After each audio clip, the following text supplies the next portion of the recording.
So I'm on my way around, and there's this perfectly lovely looking couple, probably in their late 60s to me. Pans, yes, it is a pan, isn't it? It's a casserole pan. The woman was looking slightly sort of like she knew what she was doing, and the husband was sticking his oar in trying to help. Well, I call this a pan. It's not really a saucepan because it's got two handles. It's one of these. It's like a casserole pan. Right. And the whole time walking round, he's either whistling or singing Tom Jones tunes. Yeah, pan's the right word. I don't know why, that just sounded weird. So I've got... We're part way round, and she goes, "Will you stop it with the Tom Jones tunes? You've got Tom Jones syndrome." He goes, "Oh my goodness, is that common?" Cake with these cool triangular...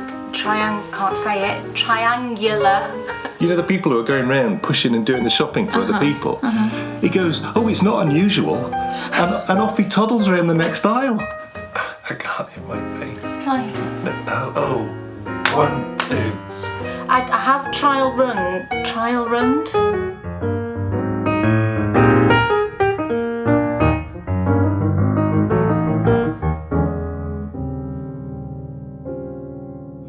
Welcome, everybody, to the Bakery Bears video show featuring my favourite blanket. We have to sort of pause for thought. We do. That's Terry Wogan, that was, Radio 2. Was it? Pause for thought. And they'd have on the Archbishop of Canterbury, or Archbishop of York, or the Vicar of Dibley. And it was called Pause for Thought. It was. And they would I miss Terry. They would talk about something, thoughtful for a minute or two, and give you something, and it was always something really profound and cool. Yeah. We must, though, pause for a second just to say, Amazing. Thank you all so much. we got a notification from YouTube, and we put the show out on a number of formats. But we got a notification from YouTube saying that everything was 28% up. Amazing. So you guys must like it. Yeah. Thank goodness. Well, thank you, but also thank goodness, because isn't it scary doing something new? Oh, it's terrifying.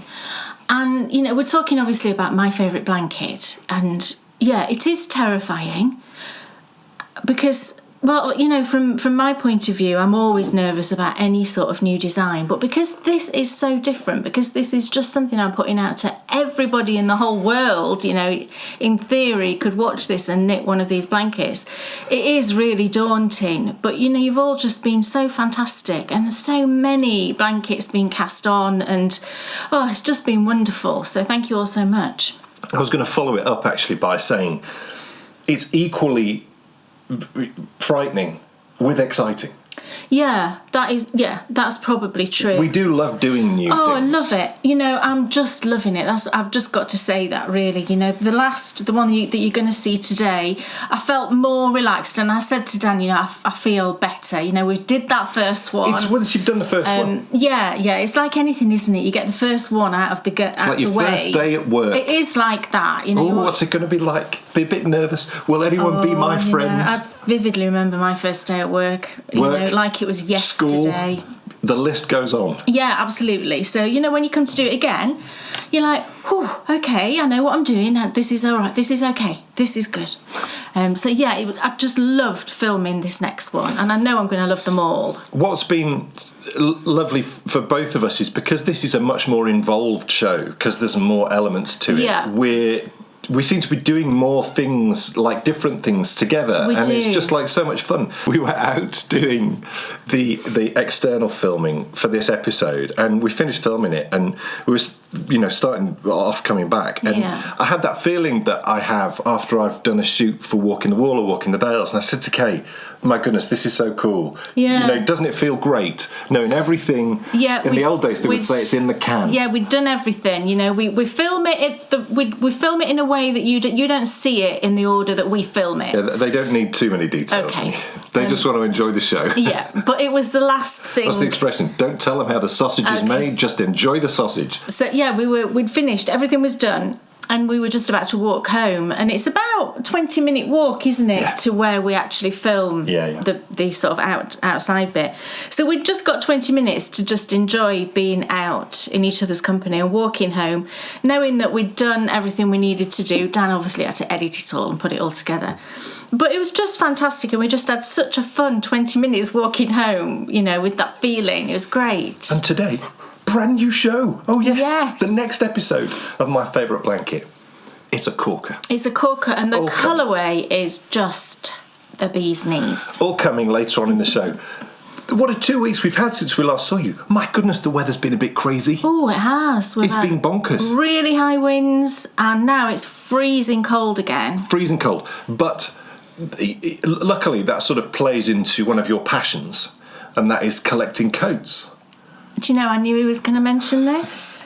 Kay's got the most epic new coat. No, come on now. I collect You'll Lego. see my epic new coat. Yes. I'm wearing the epic new coat. I collect Lego. Our daughter Bryony has a penchant for pop figures. I did not want to buy a new coat. It's fine. But she needed one. There was a gap in my coat wardrobe, and I needed something that was had a hood, but that was warm. I've got a raincoat that's got a hood that I wear in like the summer and the spring and the autumn, and it's fantastic. It's a brilliant raincoat.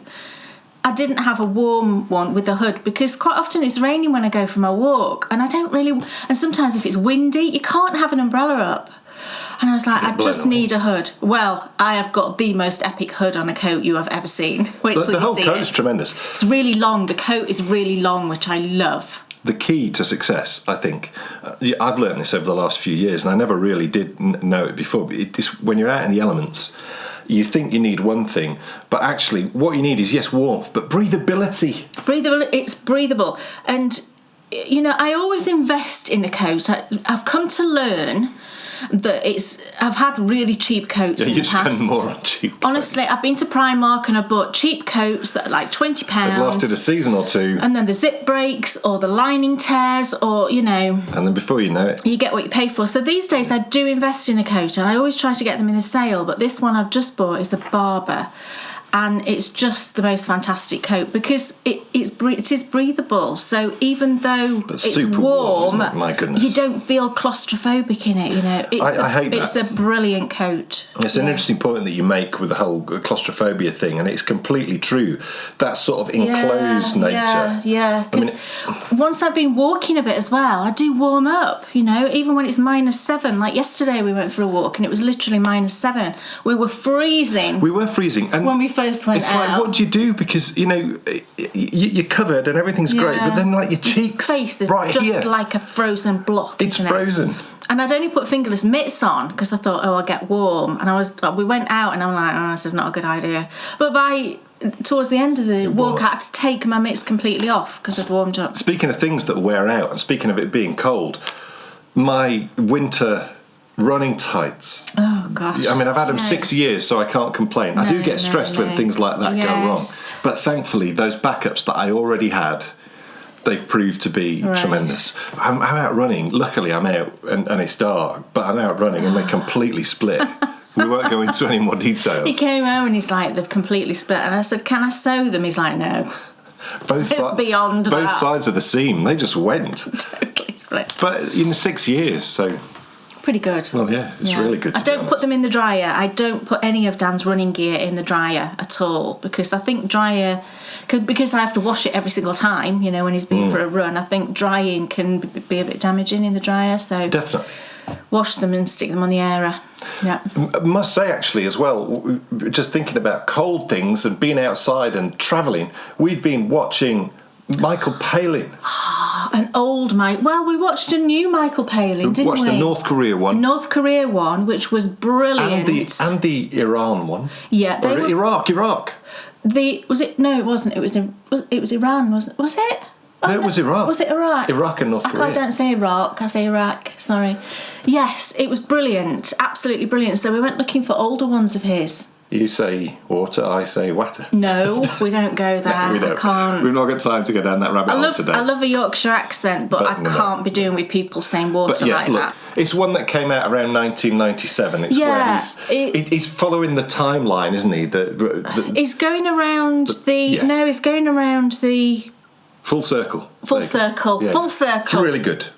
He's going around that big ocean. Which one? The Atlantic? No. Pacific? No. What is it? Really doesn't matter. It's a really good programme. It's called Full Circle. It's on iPlayer. Made in about 1997. Yeah. And it's just tremendous. It's brilliant. Really, really good. You sort of forget how good he is. And also just brilliant that he's still making programmes now. Absolutely. Yeah. Because he's is he around about 80 now? I think he's 78. Right. Which, going to North Korea and Iraq when he's 78 is it's tremendous. Yeah, it was brilliant. And this full circle one is fantastic. And it's 25 years previous to sort of now. It's 25 years ago. That was a funny way of saying 25 years ago. And if you think about it, I think that his first one around the world in 80 days. We tried to find that one. That was on iPlayer for ages. We couldn't find that one. It must not be there now. Yeah. That was the classic. Yeah. I remember watching that when it came out. So do I. Yeah. Just tremendous. But look, that's enough waffle because talk about a jam-packed show. Oh yes. We do. Amazing what's off your needles coming up later on in the show. Okay. Hopefully it won't blow out too much. Oh yeah. The hardest socks ever to show. Photograph in the history of the world. White. Kay did a design diary on this particular pair of socks, and it was an absolute nightmare trying to get the camera to. They look stunning. They do. In the flesh. Hopefully, you'll be able to see them on the screen well enough. Hopefully, they'll look great. But also some epic what's on your needles. Yes. Oh my goodness, just tremendous. Lovely mitts from me. More of your jumper. No, it's not a jumper. It's a tank top. I'm seeing lovely socks. Not the one that you're knitting. Just calm down. Okay, look, she's getting too confused. I think it's time that I said, Kay Jones, what's on your needles?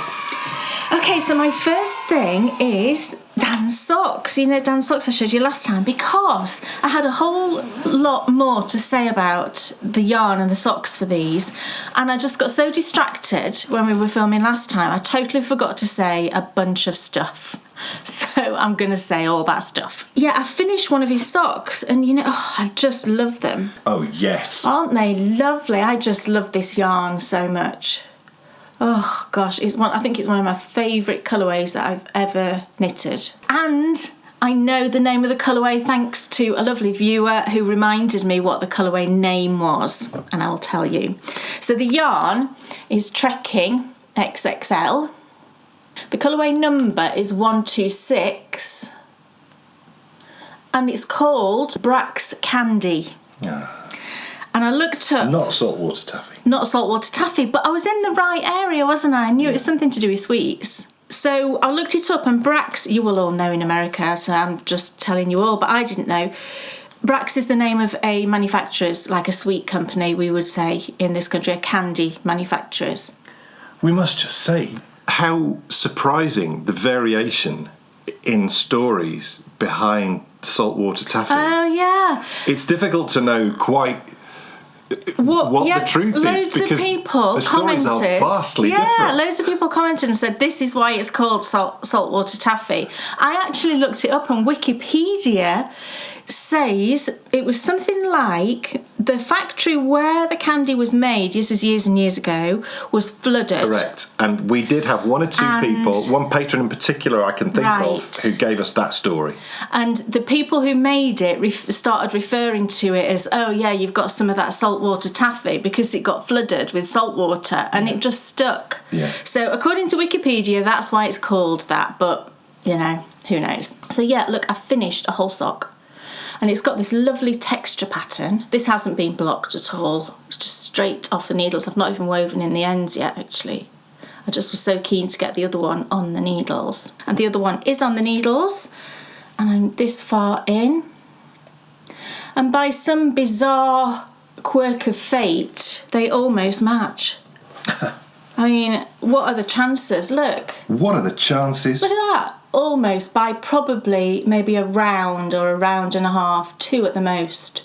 They almost match. And what I did, because I have done the toe in the main yarn, which is what I wanted to do, but I wasn't sure if I'd have enough yarn because I only had 90 grams of this yarn because I'd stolen 10 grams when I first got it to put into scrappy blankets. There's probably some in my mitered square cushion. It became a cushion, didn't it? Of this, which is fun. So, but what I did was when I got to the toe, I weighed my remaining yarn. I can't remember exactly how much it weighed now, but I worked out that I'd have 14 grams left from knitting the other sock to the same point, if that makes sense. So I'd have 14 grams left to knit both toes, is what I'm trying to say. And I thought, well, that's plenty. I know that's plenty. So I knit the toe in it. And then I weighed the yarn again. And I think the toe took about 4 grams, maybe, something like that. So that was all fine. And I think I'll have about 5 grams left from the ball when I've finished. It's weird, isn't it? You look at it and you think that's never enough to knit another ginormous sock. But, you know, I weighed it.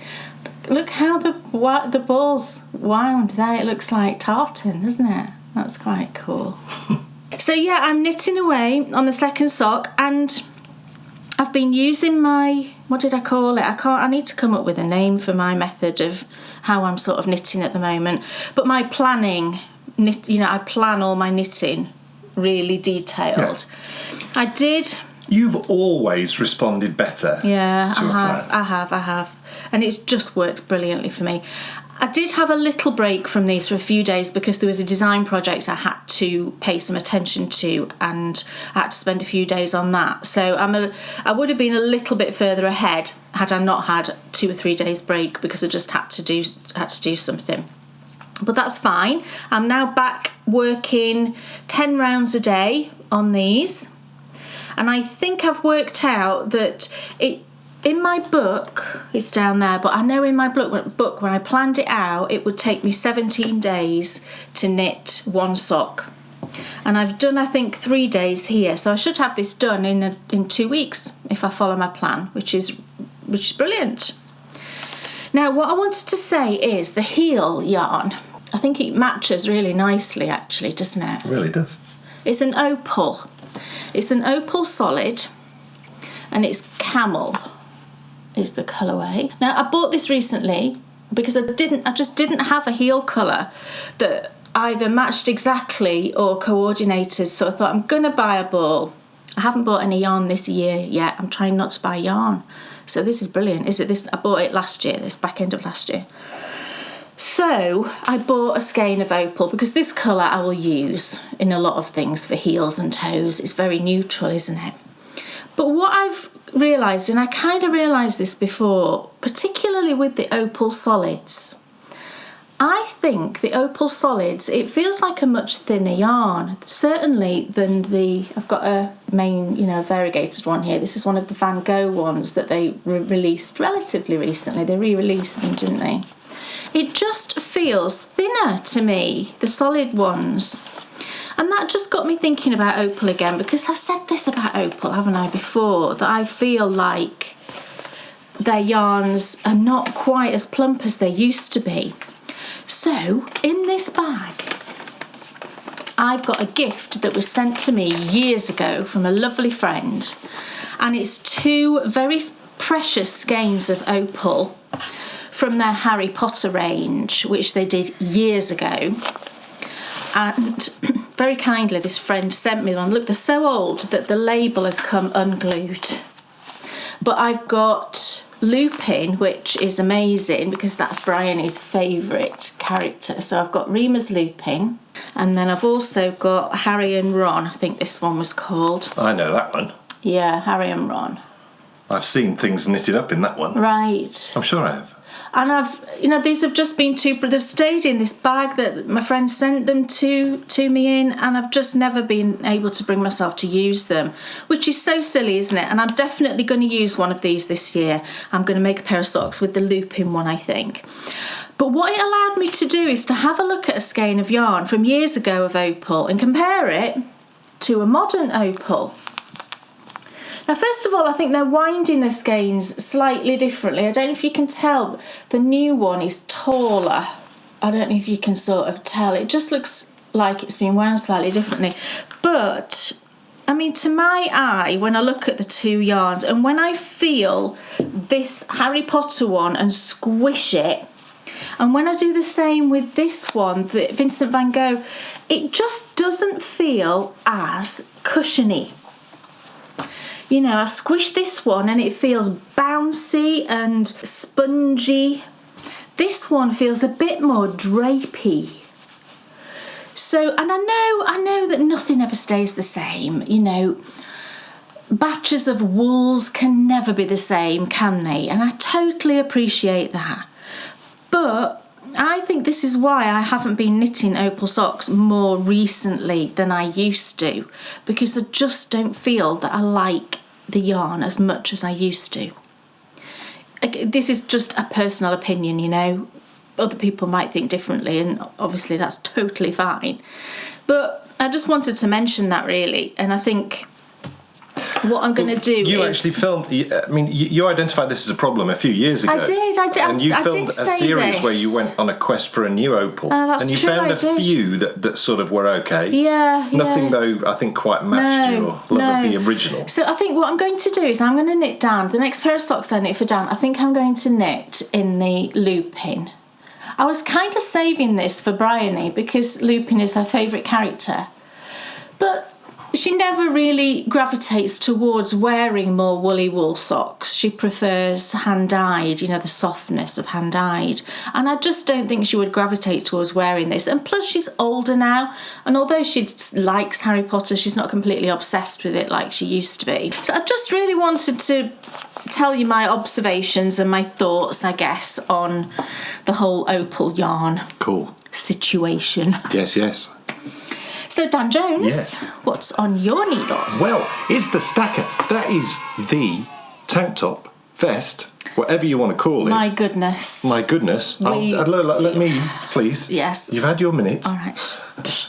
That's whole me, isn't it? This is the tank top. You may recall, this is the colour work for that lovely tank top. Knitted in Let Lopey. I'm now working with the sort of main colour, which is this gorgeous sort of magenta-y pinky colour, which is really great. And it ended up in the bag for a little bit, and it's funny that it did, because it's relatively close to the end, because I've knitted through the colour work and I'm now just finishing off the top part, and it's sleeveless, so you know there's not a lot of knitting to do, and it is just weird how it ended up sat in the bag a little bit, and it's weird how in my mind I was slightly like about knitting it, because as it transpired, I have not looked forward in the pattern, because I've knitted a lot of these patterns by this particular designer. It's a tricky name to pronounce. So the pattern is linked in the show notes below. But I've knitted loads of the patterns, loads of the jumper patterns. They're tremendous, all brilliant, superbly written, easy to follow. This one, we get to the point where it's time to split, and it's time to start knitting the front and the back, and it is like impossible to understand. To the point of, Kay's looking at it and you're saying there's an issue here, potentially, with the translation. Yeah. And that actually might be a perfectly valid excuse. Yes, I think that's what the problem is. Perhaps. It was like there was words missing. Yes. So it may be that she's not completely aware of the fact. I mean, maybe I should feed back. Maybe so, yeah. Because the only way that we could make head or tail of it is, thankfully, the front and the back were written separately. Yeah. And you went forward and looked at the other side, and there was more words used. There was. Which shows you that clearly there's words missing from one side. So we looked forward to the next bit, more words were used, and that then enabled you to be able to go, look. And I wrote. This is what you do. Now, we did make some amendments because there was some weird slipping going on, wasn't there, or something? Yeah, there was one. It was a paid-for pattern, so we can't. There was like a few words that indicated that you slipped the first stitches, but that didn't make sense then for what it was, because it was telling you to bind off stitches at the beginning of every other row or whatever. Yeah. But then it was also telling you to slip the first stitch. So I'm like, well, that doesn't really make sense. You're slipping the first stitch, but you're also binding off. I said, look, forget the slipping of the stitch, because I can pick up from an edge that's not slipped anyway. It's not a problem. So we sort of forgot about that. We did. Interesting process. It looks okay, doesn't it? Really interesting process. What I'm quite pleased about is this is It looks all right. I've not seen this until now. This is the top part here, and what I'm pleased about is I'm obviously going from knitting in the round to knitting flat. Yeah. And I'm really sort of fairly happy with the gauge. The gauge. It looks fairly even. It looks great. That's really good, isn't it? What I've been finding is, though... That looks brilliant, honey. That's great. Because that's a challenge, isn't it? Going from knitting in the round to knitting flat. Yeah, and if you're not used to working flat as well, No. it's that whole business of your purl side being looser than the knit side. So I've been making a point of making sure, And this, not that this I'm pulling looks tight. perfect. That's really good. I'm going to hold it up please. so you can all admire. Look. What I have been finding, though, is I've been getting a pain. Yeah. And it's sort of here. It's sort of... Oh, sorry. Especially, I mean, it's all right now, because... No, I have been knitting on this. Look at that. I think I've got used to it. Yeah. When I started knitting in the flat, that is when the pain... In the flat. Yeah, in the flat, yeah.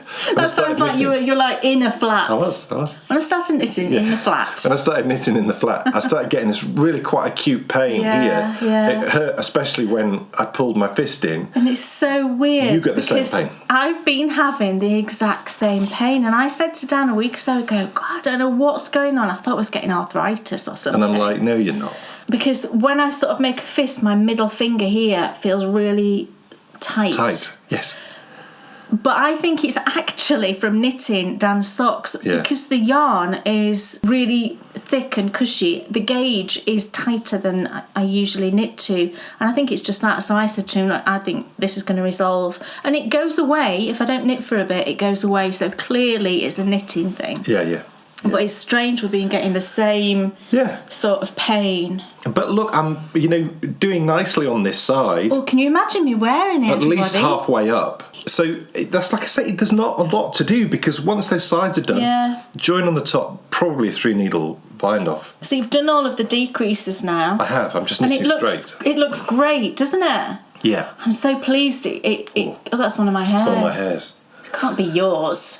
It looks great. The sort of way that those decreases are going. Beautiful. So relieved. So challenging, yes, but nearly there. It was really challenging. I thought I was going to be defeated. Stacker. I don't think I can work this out. Let Lopey. Lovely. Hopefully finished very soon. What else is on your needles? All right. This is very exciting. And it's actually, this is something I've never done this before. I'm going to show you a design that I'm working on that will be the next platinum design. Oh no, you've never shown a platinum design, but you have shown... I've shown designs in progress before, but I don't think I've ever shown a platinum design in progress. No, so this is news for patrons, because patrons don't even know this. And maybe you can touch on this collection in more detail on the next patron-only show. Yes, which is a week on Sunday. I will. I'll go into more detail then. But just to say briefly, and this is the reason I wanted to show it, because I'm just so excited about this sort of whole idea for the remaining platinum patterns for the rest of the year.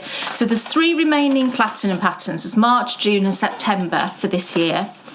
And I thought, do you know what? I'm going to do a little collection and I'm going to design 3 things that are linked and that you can wear together as a little collection, a little outfit of sort of matching things. Matching, but not perfectly matching. No, because then you'd look nuts, wouldn't you? Then you'd look a bit strange. Yeah. It's like complementary pieces. Yes. They're all going to use the same yarn. So that's how the link is. And they're going to have an element of the same... You don't need to go into No, I'm not going to go. Look, I'm talking, aren't I, because I'm so excited.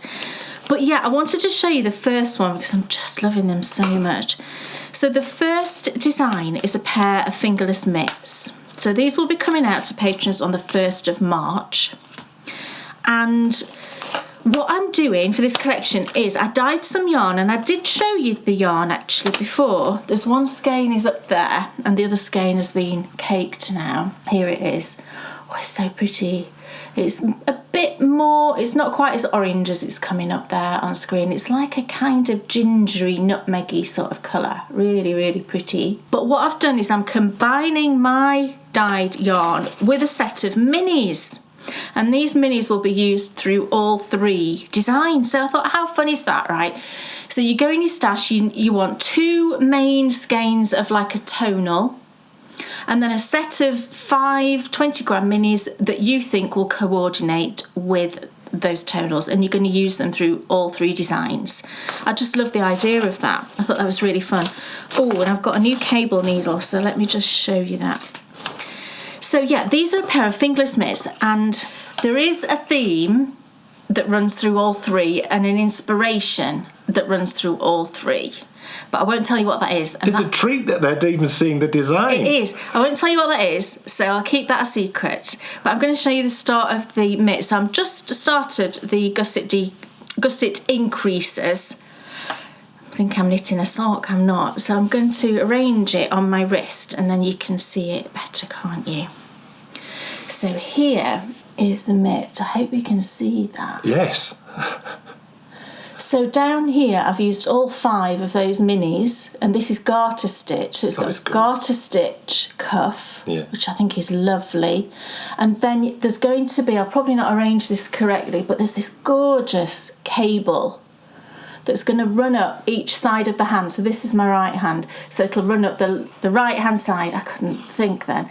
It'll run up the side where your little finger is, this cable, and then you've got your gusset increases coming in here for the thumb. I always find it frustrating when you're describing something like that, because it depends on which way you look at your hand as to that's which why side I was it is. confused, because the way I'm looking at it is the left. The way they're looking at it. Oh right, okay, that's why I said the side where your little finger is. If you do that though, turn your hand over, now it's on the right hand side. I know. At the outside of your hand. Yes. So this cable will run up the outside of each of the mitts. Gorgeous. And then you've got your thumb gusset coming in here. It's going to be so lovely. And then I'm going to bring these colours back in for the top of the cuff here. Gorgeous. And then also for the top of the thumb in just a minor way, because you've only got a little bit here, haven't you? Yeah. Oh, and I just love them. I spent ages looking for a cable. There you go. Looking for a cable that I really loved. And this is a cable which involves a little tiny bit of eyelets as well. And I think when you look at it this way up, it kind of looks a bit like little fairy houses in a forest, maybe. And when you look at it this way up, I think it looks like a fox or an owl face. The colour's just perfect. And I love this Isn't too. it? So, yeah, I mean, when you've got the mitt on, you'll see, I think, little sort of woodland fairy houses. But from the other direction, it looks like an owl or a fox. And I just think that's really cool. I really love it. And it's a really interesting cable to work. Yeah, I've never done anything like this. It's only a few stitches, so, you know, it's just, effectively, it's a plain mitt, but then you've got this little bit of detail coming in every round. You've just got to remember to do that.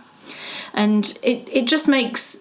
You know, it's just really, I just want to knit it just to watch that cable develop. And like I said, it's a really interesting cable. I've never done a cable like this before, so that's really fun. And I love the cuff, the garter cuff. And the minis that I'm using, it's a set of minis that I bought, I think last year sometime, from Beehive Yarns, and it's called Woodland Walk.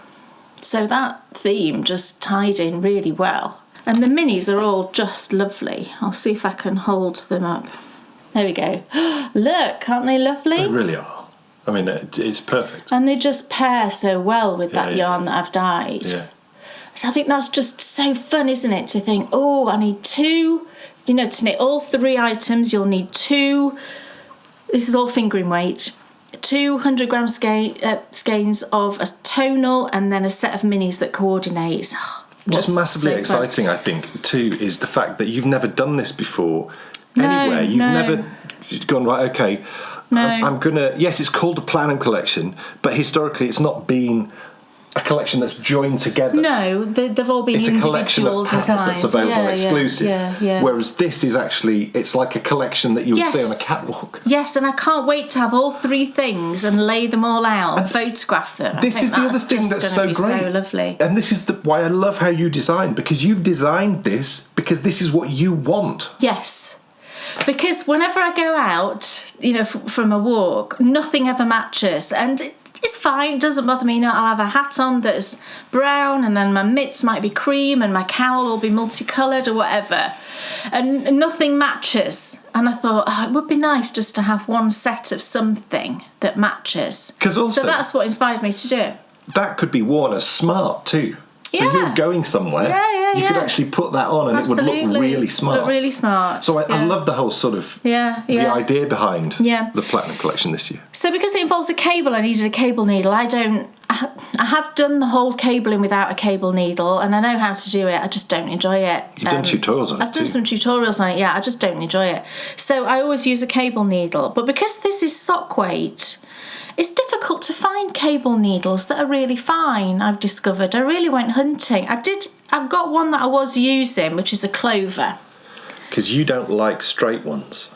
Well, I don't mind, to be honest. I don't mind. If I could find a straight one that was really fine, then I would use it. But this is a clover that I've been using. But this is a 3mm, I'm pretty sure. I need to dig through my bags because I've got cable needles, wooden ones, that well, have a look then. They're pretty thin. I mean, have a look and see if you have. But yeah, this is, I think, about a 3mm. And I've been using it and it's okay because the mitts I'm knitting on 2.5mm.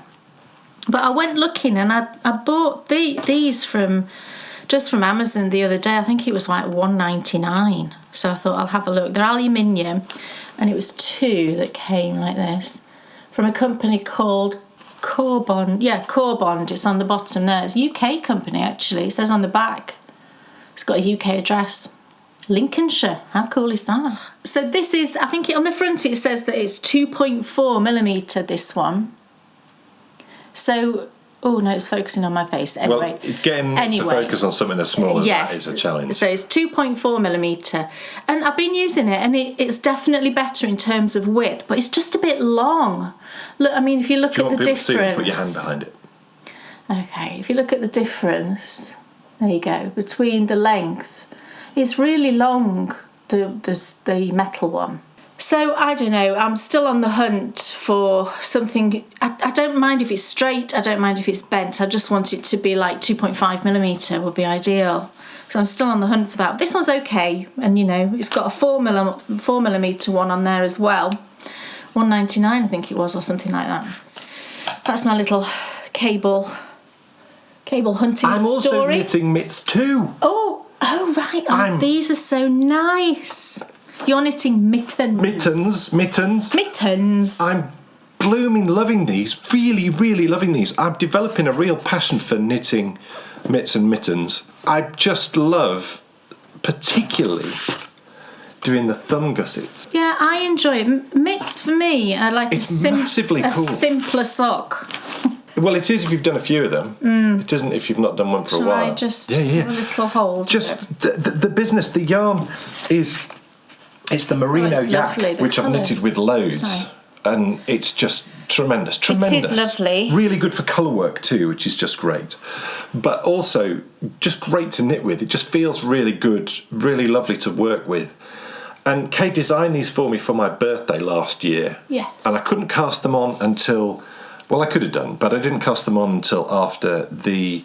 first platinum pattern had come out, because the first platinum pattern had on a little bit of the design that's here. Yes. And we wanted to keep that secret. So casted it on, got into the body, and I'm nearly through those. You are. I'm really happy with those. Yeah, they look good. Can you see his gusset increases there? Really, really enjoyed doing those. It's nice. It's just that nice sort of perfect level of... Yeah.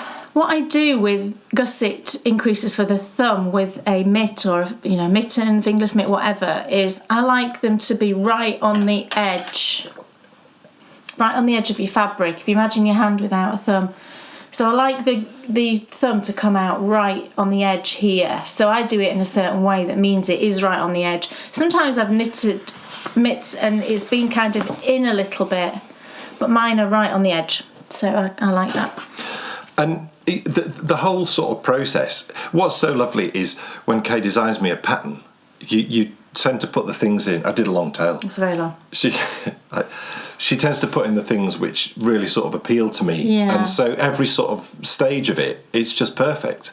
I feel so lucky, actually. So it's a lovely thing for you to do. Oh, I love the colour. This blue colour is just gorgeous. What's the shade number? The shade number is 07518. Gorgeous. It's gorgeous blue. Yeah.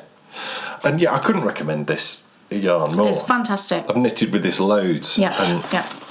Brilliant. I think the first pair of socks I knitted with this was the Sherwood socks. Oh, was it really? Yeah.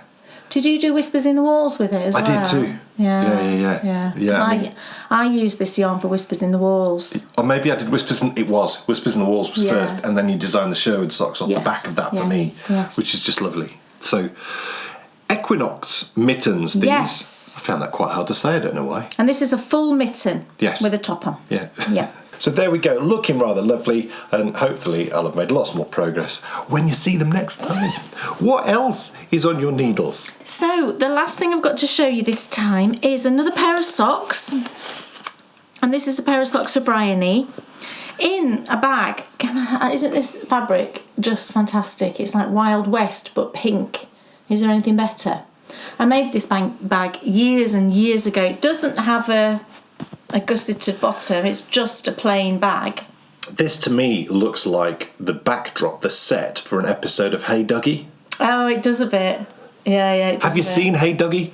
That's a great programme. Oh, it's fantastic. It's about a dog who runs a daycare centre. Yeah, he does, for all these little animals, and he calls all of his animals squirrels. But they're not. No, they're not squirrels. I don't even think there's a squirrel in it. No, I don't think there is a squirrel. It's just pet names. And, like, some of the animals are adopted. So, like, there's a crocodile, but his mum is an elephant. Yeah. It's really, really sweet. It's very sweet. You'd think we just watch children's programmes all day. We don't. No. There's just certain ones that we think are just brilliant. Like Bing. Bing is fantastic. That's like one of my favourites. Also, Bing is brilliant. If you put on In the Night Garden, I struggle to look away. Yeah. So the inside fabric is like a pink Wild Westy thing as well, which is lovely. So I thought I'm going to use this. You know, I made it years and years ago. It's a gorgeous bag. So in my bag, I've got a pair of socks for Bryony. I dyed up some yarn for her because her favourite pair of socks that she's worn in recent years was a pair that I knit using my Lupin colourway. Another reference to Remus Lupin. But they wore out, and she does have a DK weight pair in Lupin as well, but she just doesn't wear those as much. She wears them generally on a weekend if she's in the house and it's chilly, but she doesn't really wear them in shoes because they're thicker, aren't they? So I said to her, do you know what, I'm going to dye you up some Lupin and I'm going to make you a pair of socks. So that's what I've done. So when I had my dye pots out, I dyed up a skein of Lupin, and here it is. So Remus Lupin is a mix of greys and green and blue, and I came up with this colourway because of the scene when he transforms into a werewolf. You know, the greys of the wolf, and then his eyes change from blue to green, or the other way around, I forget. Probably blue to green, isn't it? So I took those three colours and dyed up this yarn, and I'm knitting a pair of socks. And I'm really into, at the moment, textured socks and being able to track, as I've spoke about last episode, being able to track my rounds. And although you can do that with plain knitting, I just find it more encouraging, if that's the right word, I don't know. It is. To have it's more inspirational, more motivational. Just to have a little target. So, for example, this stitch pattern that I've made up is 6 rounds. So I know that I could either do 6 rounds or 12 rounds a day. I'm probably going to aim for 12 rounds, so I'll get it done a bit quicker. And 12 rounds is perfectly doable, along with my 10 rounds for Dan's sock as well. That's my kind of must-do knitting every day. And I just, like I said, I just made up this stitch pattern. I just love the way it looked. I came up with this because I said to Bryony, what things spring to mind when you think of Lupin, when you think of Remus? And she threw some things at me. I can't remember them all, but one of them was that he always kind of has a bit of a shabby look about him. Yeah, he does. And that sort of stuck in my head. So I thought, well, if you're looking at shabby sort of fabric, it might be a bit crumpled and a bit raggedy on the edge. So I thought if I put in a really nice texture pattern, that might give me the feel of that. So I don't know if it does or not, but I'm enjoying knitting the texture. I don't know if you can see it. Oh, look how lovely it is. And the yarn's knitting up lovely as well. And the other benefit of using a texture pattern is that if you do have a very variegated yarn and you're not sure what it's going to do, it does help break up any potential naughtiness. This skein, actually, I was in a rush. I was in a rush when I was dyeing it, and I looked in my dye books for when I dyed this before, and I made very bad notes, I've got to say. I wasn't very impressed with previous self. So I just dyed it in a way I thought would be okay. I'm sure it's fine, it's knitting up perfectly lovely. But I think the second sock might come out a bit lighter than the first. I think it's a bit more saturated in some areas than others. Bryony won't care. I don't really mind either, in this instance, because like I say, I was in a rush and I probably didn't give it the attention I should have. But it looks gorgeous. I think it's knitting up so lovely. And the stitch pattern is so fun. It knits, I didn't expect it to look as pretty knit up, I will be honest. And knitting, I find, if I'd sat down to knit 12 rounds on a sock, I feel like it would take me longer than knitting this, which does involve some purling on some of the rounds, but then you've also got some plain rounds as well. Because I don't know, I just feel like I knit quicker because I'm interested and I want to get to the next pattern repeat. It's a bit like self-striping socks for me. So I'm really enjoying this, and I'm going to carry on with my method, and I always plan forward my next 2 weeks on a Wednesday afternoon, so I'm going to do that this afternoon, and I'll plan all my knitting going forward. I do, I'll put in the 2 socks I'm knitting, but then I also put in any design knitting I've got to do, so that I know that all of my knitting time is allocated and it'll all get done. So that's my Remus Lupin socks. Lovely, lovely. I think the colour looks just tremendous. Yeah. And the pattern... It feels really squishy. What is the pattern? I just made it up. All right, okay. It's got a couple of plain rounds and then a couple of rounds where you do some purls as well as knits offset on like 2 of the rounds, and it just looks great, doesn't it? It really does. I like seeing. Are those the knit stitches? Just show everyone what I'm talking about, because again, it's the V's. Yeah, is that the knit stitches? Yeah. I really love. It kind of looks almost like I'm slipping some stitches. It does, but I'm not. They sort of pop out. Yeah, they do pop out. Makes it look really cool. It is really cool. I'd love to see what it looks like in a plain yarn. And then those V's are sort of joined by then a line. Which is the pearls. Yeah. Which again looks like super cool. I mean, that looks super interesting. It does. Is it interesting to knit? Yeah, it's actually really simple. But this is the joy, isn't it, of any? Is it so simple that it would be boring? Well, I'm not bored. No. Because you're doing enough. Yeah, I mean, I don't. Are you thinking for you? Or... Well, it looks really cool. Yeah. Well, that's what it is. Yes. Again, not the best viewing. Sorry. But I'm really loving it. It's really enjoyable. And again, I've done my knit one, purl one, rib, because yes, still obsessed. Do you know what I didn't say about Dan's next pair of socks? Do you know those socks I knit him, the ones in the Christmas yarn? We'd love to show you, but they're on my feet. Still on his feet. I think I've washed them 3 or 4 times now, and he just loves them. Because they're fully, they're fully ribbed, but I didn't rib the back of the leg, if you remember, because I was too chicken and couldn't face it. I do think the next pair of socks I knit him, I'm going to do fully ribbed. So those Lupin ones, I think they deserve to be fully ribbed, don't you think? Yeah. That Lupin yarn deserves that sort of honour of being fully ribbed, because it takes more time, doesn't it? But I feel like that's the right thing to do for you, so I think that's what I'm going to do. I love the colour. Yes, it's fun. And bright and fun and springy, I suppose, as well, isn't it? We're not anywhere near spring, but... Good. But, I don't know, it just gives a feeling of brightness in January. It really does. What I mean. It really does. Absolutely love it. I mean, it just looks just tremendous. Gorgeous. We must just say, actually, and I meant to say this earlier on, the whole reason why I brought up the Michael Palin thing is, what have we seen loads of people doing on the Michael Palin thing? Knitting. Yes. I mean, what's the one that we've just been watching? They were in China. And he was deep into China. It was going along the Yangtze River, but really into the centre of China. So it was a very, at the time, this was 25 years ago, he was in the street, wasn't he? And he was having like a massage. There was just this random people giving massages on the street. So he's like, okay, I'll have one. And it got this crowd of Chinese people around just staring at him and the crew around, because they'd just never seen a Western person before. But on one of the scenes, he was on his train, wasn't he? That's right. Going from one place to another, which looked, let me tell you, I would not want to be on that train. He was very brave. No. And there was a woman knitting on long double points. I don't know what she was knitting, but do you know the long double points? Maybe it was like a sleeve of a jumper or something. It looked like a garmenty type thing.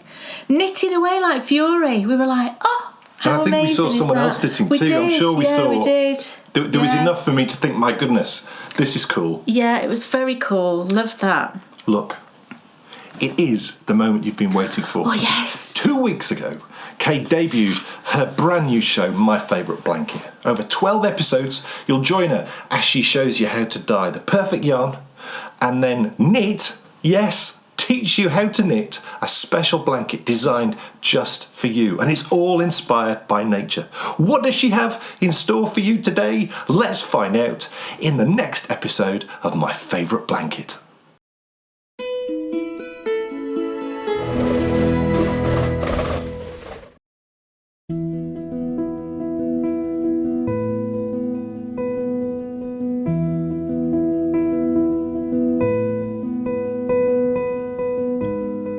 I adore creating and knitting blankets, so I decided to design a new one just for us.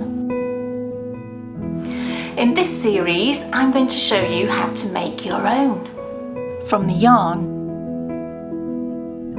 to the stitches. Join me as we knit through the seasons to create my favourite blanket.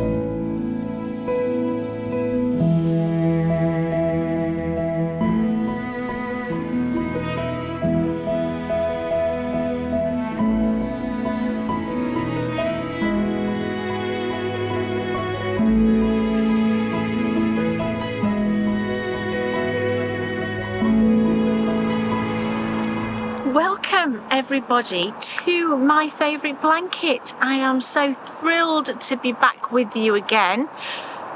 Thank you all so much for the fantastic response to our first episode of My Favourite Blanket, and there's been so many blankets being cast on. I'm just absolutely thrilled. Lots of you have dyed up the honeysuckle colours in the yarn like I had. Some of you have gone into your stash and got similar colours, or you've just chosen whatever you want. So I'm back here with you today to let you know what the flower is that I've chosen for February. Oh, I'm so excited for this one. So I have gone for a heather, and it's a winter flowering heather. And the one in particular that I've gone for is one that's called Wintersonne. Winter and then S-O-N-N-E, all one word, which means winter sun. And it's the most gorgeous coloured flower. It's a bright magenta with like a darker purple right at the very end. The leaves and the sort of foliage in the leaves are a sort of bronzy colour. Absolutely gorgeous. What I've done is I've sort of looked at a close-up of the flower, because it's a teeny tiny flower. I mean, normally with heathers you see them as like a carpet, don't you, everywhere, and you just get that overall colour. But when you look at them really closely, the flower is just beautiful. It's bright magenta and sort of turning slightly coral. I don't know if that comes in at the end when the flower is sort of dying back, or if it comes in at the beginning. But there's also, certainly in the photo I found, a sort of coral colour going on as well. So we're going to use magenta, we're going to use coral. We've also got some bronze going on in there. It's going to be really fun. So we need to get out of this chilly weather, get cosy indoors and start dyeing our yarn.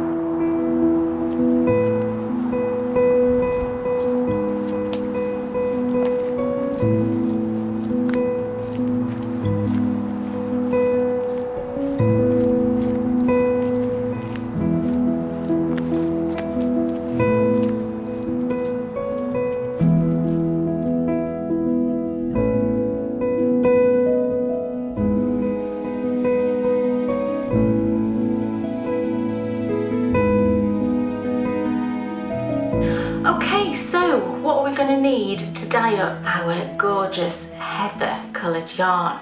So we've got in this bowl, I've got soaking already my yarn, and as I did before, what I'm going to do is I'm dyeing up 50 gram skeins, because we need a 50 gram skein in each of the colours, but I'm going to dye up 2 50 gram skeins in each of the 2 colours, just so that those who can't get 50 gram skeins, if you're dyeing up 100 gram skein, then you're going to do exactly the same thing with the quantities and everything are the same, because I've got 100 grams of each, even though mine are split into 50 gram skeins. So I've got 4 50 gram skeins here, fingering weight yarn. The base I'm using will be the same the whole way through the blanket. Mine is an 85-15, so that's superwash, merino and nylon. And I've got 200 meters per 50 grams. So you can use whatever base you want. You don't have to use the same base as me. As long as it's fingering weight, you're good to go.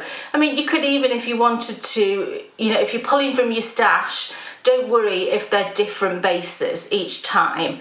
Really won't make any difference in the grand scheme of the blanket. As long as it's fingering weight, then you're good to go. So that is soaking in some warm water and some citric acid. Citric acid is my mordant, so the mordant is the substance that makes the dye permanently fixed to the yarn, and I use citric acid. So I've got about a scoop, which a scoop I think is about a tablespoon or so.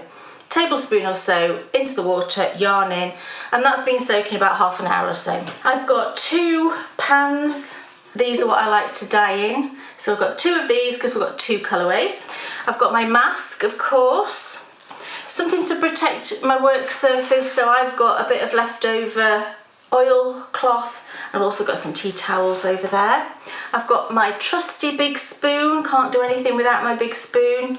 And then gloves. I've got 2 different pairs of gloves here.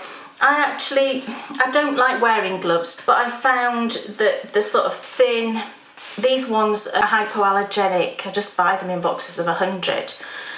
But the thin ones are better for me because I can feel everything rather than the rubber gloves. I do also have thicker rubber gloves, and I'll put those on when I'm dealing with the hot yarn when I get to that stage. And then what else? The dyes, of course, for the colour today. So I've got 5 dye colours. All of them, apart from one, are landscape dyes. And then I've got one which is jacquard. If you can't get landscape, because I know they're not widely available in all countries, I think they're a little bit difficult to get hold of in some countries. They're actually an Australian brand. I get them from a shop called Wingham Woolworks. It's actually based in a village in Rotherham in South Yorkshire. And I'll tell you a little bit of trivia. Me and Dan had our first date in a pub in that village. So that's the landscape, and then I've got one jacquard, which is really widely available. So the colours I've got, so the jacquard is purple, and as it says, it's a true purple. And then the landscape dyes, we've got coral, which is a peachy colour, basically. You know, if you imagine coral pink, I think it's sometimes called coral pink, it's that kind of peachy colour. We've then got wild raspberry. Wild raspberry is like a magenta. So if you can't get this one, just go for any dye which you consider to be magenta. Now, magenta's a bit of a funny colour. When I was looking up, you know, what colours go into making magenta, it's basically an in-between colour, in between sort of pink and purple. So you use your judgment. If you can't get landscape, you just want something that you would consider to be magenta. So sort of halfway between pink and purple. We've then got red ochre from landscape. This one's like a brick red. So red ochre. And then bronze, also from landscape. Now bronze is another colour which I did some research on. And bronze, if you were mixing it, for example, with watercolours, it's between a brown and a gold. So if you were trying to mix a bronze, you would have a brown and a gold and mix that together on a palette. So that's what bronze is. So if you can't get bronze and you've got brown and you've got gold, then you can put a bit of each of those in and you should be about right. So that's all of our dye colours. We've got everything else ready. Our yarn has soaked, so it's time to get dyeing.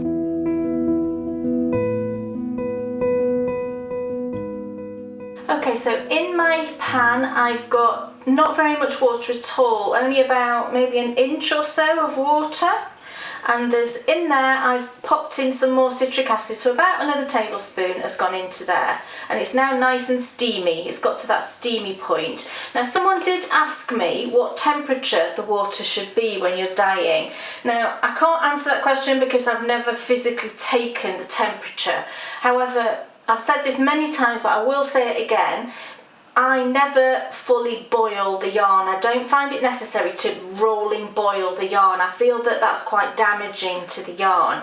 So the temperature that it should be at to sort of set the yarn is just slightly below boiling. So it's that simmering point, you know, when you just got sort of bubbles that are popping on the surface, but it's not a rolling boil.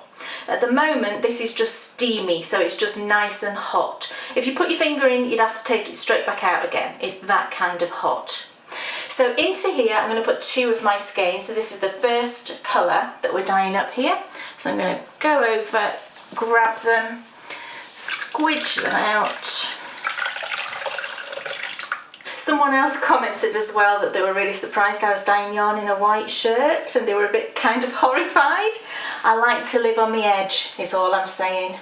So in the yarn goes, and just spread it out. And the water's hot, but you're fine. I'm fine, certainly fine, putting my hands in just to move the yarn around. You know, it's not going to burn you. So there's not very much water in, like we did last time. I'm using sort of a very similar technique to last time. So we've got a nice surface area of yarn there now. And then I'm just going to bring it up, bring the temperature up a little bit, because putting the yarn in will have lowered that water temperature. So just raise your heat a little bit until you start to see, you know, steam coming off it, and then the odd bubble popping on the surface. For this first colour, this is what I've done with this colourway, is I looked at the flower and I've picked out the colours, and I've really concentrated on the flower colour with this. And the flower itself is this beautiful magenta, and then right on the end of the flower you get like a little, I don't know what it is, there's this extra little bit on the end of the flower that looks like it's a really dark purple to the eye. The sort of background colour of the leaves and the foliage and the stems tends to be a sort of reddish bronze. And then also on the photo I found, I don't know if this is when the flowers are coming in or when they're fading out, but there was a peach tone to some of the flowers, so I've picked out that colour as well. So for this sort of main colour, I've got my magenta, I've got my purple, and I've got red ochre, which is like that brick red foliage colour. Okay, so now this dye colour, it's really intense and it's really saturated. So if you've got this one and this is the one that you're using, just be careful with it. And I'm going to do the same as I did last time, because I really love the way that it knit up into the blanket. So for this one, I'm not going to do this every time, but for this one I'm staying with the same kind of method I did last time. So get some dye on your brush and just choose an area and do a little bit of speckling. It's a gorgeous colour, this. Can you see how lovely that pinky magenta-y colour is? Okay, and then a bit more, find another area.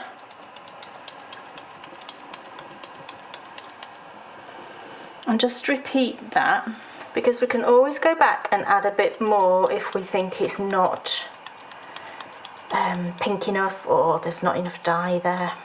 And then I'm going to go right over here and do the tops of the skeins, just a little bit there, look.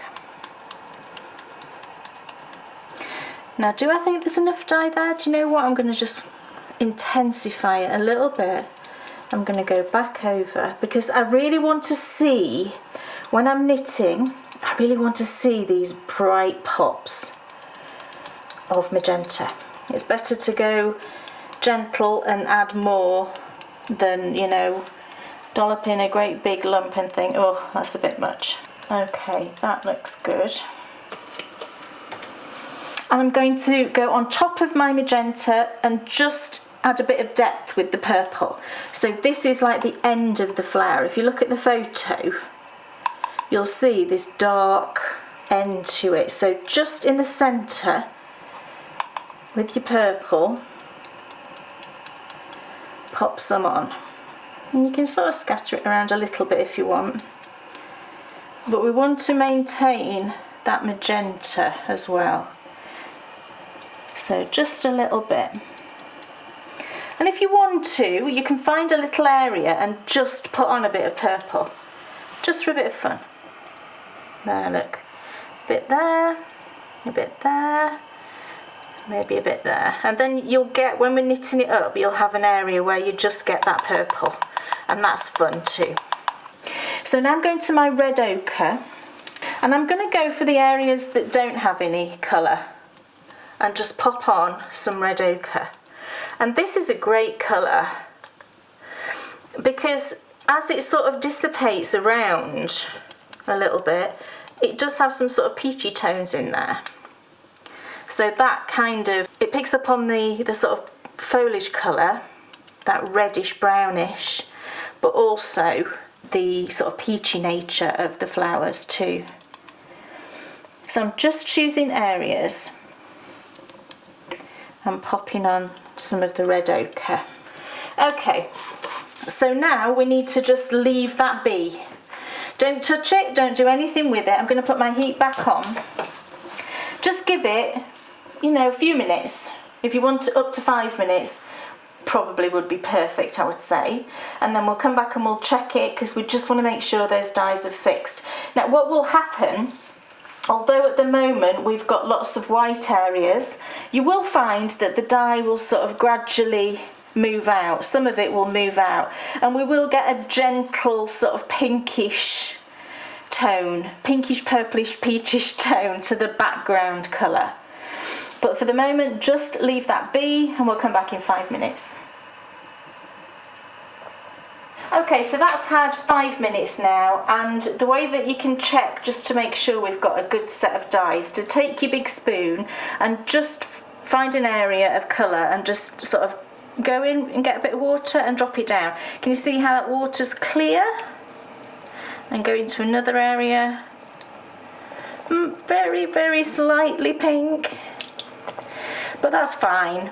We don't mind if the background of the yarn dyes, you know, slightly a bit of all of the colours, that's fine. So now we're going to move the skein. So pick it up, and at this point you can kind of have a look at all of those gorgeous speckles. Oh, look at that.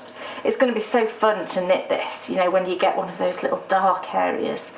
That's going to be so lovely, and the colours are really reminiscent of the flower, I feel. So now we're just going to rearrange the skein, and at the same time, so I'm going to move it a little bit like that, move it a little bit, and at the same time I'm going to sort of flip it over like that so that we get a good amount of dye on both sides of the yarn. So now drop it back down, and what we want is to expose areas that haven't been touched with the dye. So we've got a nice amount of white here, look, and at the top there, that looks pretty good. I'm just going to have a look down here. I think we did get a good amount of dye on that first layer actually, which is good. I think we're good to go there. I'm keeping my temperature at that just simmering point, so if you need to sort of turn your heat on and off, that's what I generally do because I don't want it to boil.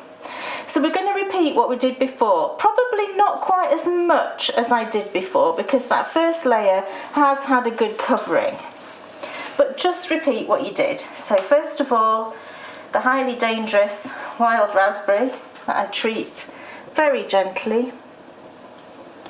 So go in and just find an area, and the purple colour as well, you'll probably find if you're using the jacquard purple, it does break a little bit, and what I mean by that, if you don't understand that term, is because all pigments, all dye colours, generally they're made up of several different colours all combined, and when you drop them onto the yarn, it can break back up into those original colours.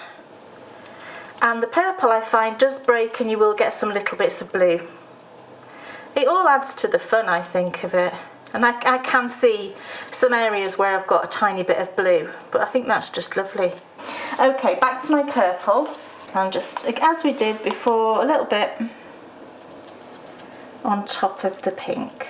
And this just, it sort of intensifies the pink somehow, I find this. And, you know, if you want to, find a little area, pop a bit of just pure purple on.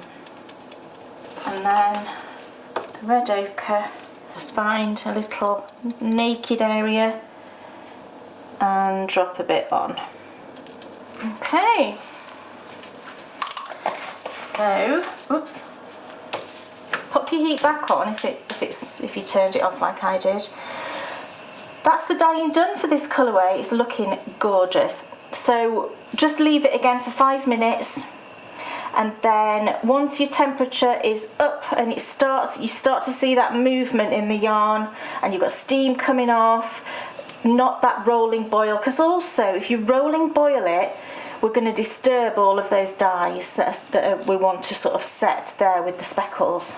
So I can see can you see the movement here? Just turn it down. And I'm going to let it sort of not cook away, that's the wrong word, but just let it sort of simmer away there for 5 minutes or so, and then turn off the heat, pop it outside to cool.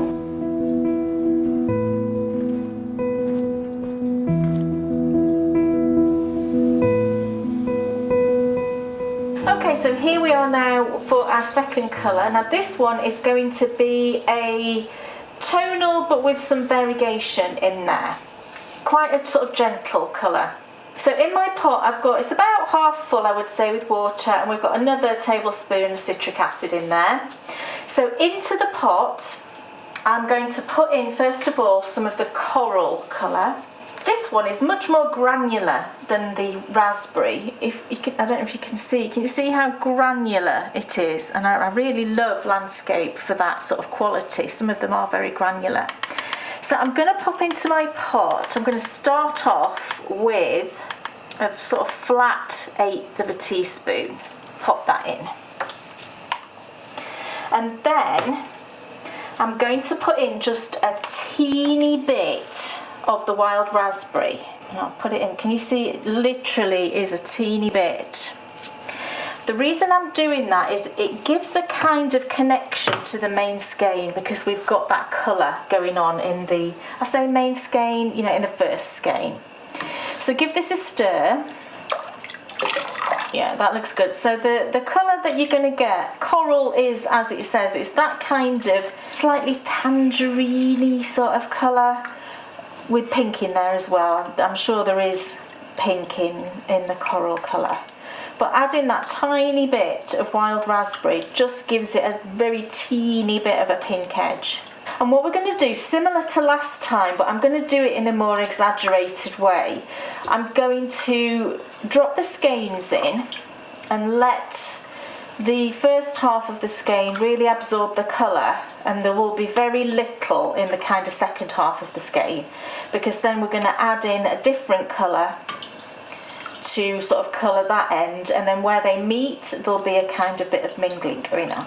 And I can use this technique freely with these yarns. I mean, normally I would avoid doing this kind of a thing because I don't like pooling to happen, but the joy of this is that I've got much more freedom, I feel like, anyway, because we're dyeing this for the blanket, which at the moment is all increases. That's going to vary where the yarn lands each time, so we don't need to worry so much about the pooling. So I'm going to grab my remaining 2 skeins here, squidge them out, and then I'm going to drop them in, get my big spoon and drop them in slowly. I'm going to check the colour, that looks good. So drop them in and let that bottom bit get the most dye, and then sort of slowly drop it in.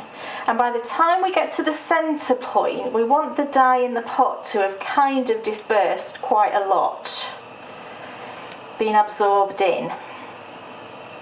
Oh, it's a gorgeous colour, this. So we're now sort of halfway. So I'm going to move it around. If you move it around, it absorbs the dye really quick. There's very little left in the pot now, look, can you see? So now I'm just going to drop that in. So at the moment it kind of looks very much like I've only dyed half of the skein, but that is what I want. And that dye colour has all been absorbed now. If I lift it up, look, can you see? The water is clear, and we've got a sort of 2-tone yarn going on here. It's very gentle colour here, not really anything up here. So what I'm going to do now is remove this yarn, squidge it out, Pop it back in my bowl, which is now free of any water. But now what we're going to do is drop in some of that bronze. So I'm just going to go in with a little bit initially and see what colour we get in the water. It's about 1/4 of an eighth there. Let's just see how intense it is.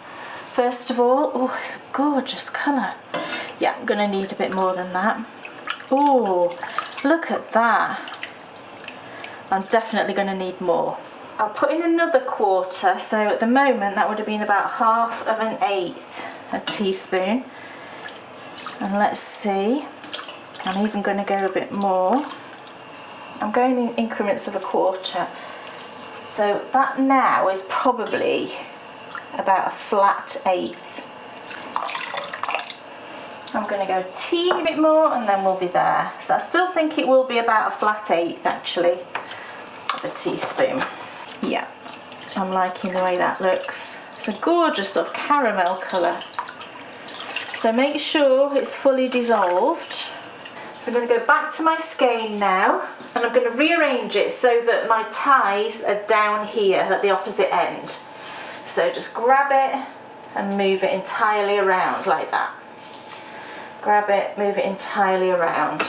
So you can see now, oh, it's so pretty. You can see, you can see now we're the other way around. So it's this part of the skein is going to get that lovely bronze colour. So move over, get your big spoon and start dropping it in. Yeah, it's a very gentle colour, but I think it's just going to be perfect. So drop it in, move it around, let it have a little swim around to get some of that colour on. And we're getting to the centre point now. And there's not a lot left in there, so I'm going to let it mingle into the middle. And then with very little left in, just drop the whole thing in. So now I hope you can see what we've got. Can you see underneath here how we've got now these really soft sort of, yeah, it is sort of caramelly, this, you know, soft caramelly bronze, and when it's combined with this, it's just gorgeous. I'm just going to assess the colour. Oh, I think that's really good. So drop it all back in the water. Beautiful, beautiful. Turn your heat up until we get to that simmering point, until we get the yarns sort of moving around but it's not rolling boil. So that yarn is now complete. We can pop it outside to cool with our first yarn. Okay, so there we go. Our gorgeous yarn is all dyed up and it's outside cooling. So come back in part 2 when we are going to be getting the dried yarn. We're going to be caking it up, and interestingly, my ball winder completely gave up the ghost, and I think I mentioned on the last show that it was acting up. It's died. So I bought a new, really cheap one, but actually it's pretty good. So I'm going to show you that. So we're going to cake it up and then we're going to get to the knitting. So I will see you back soon.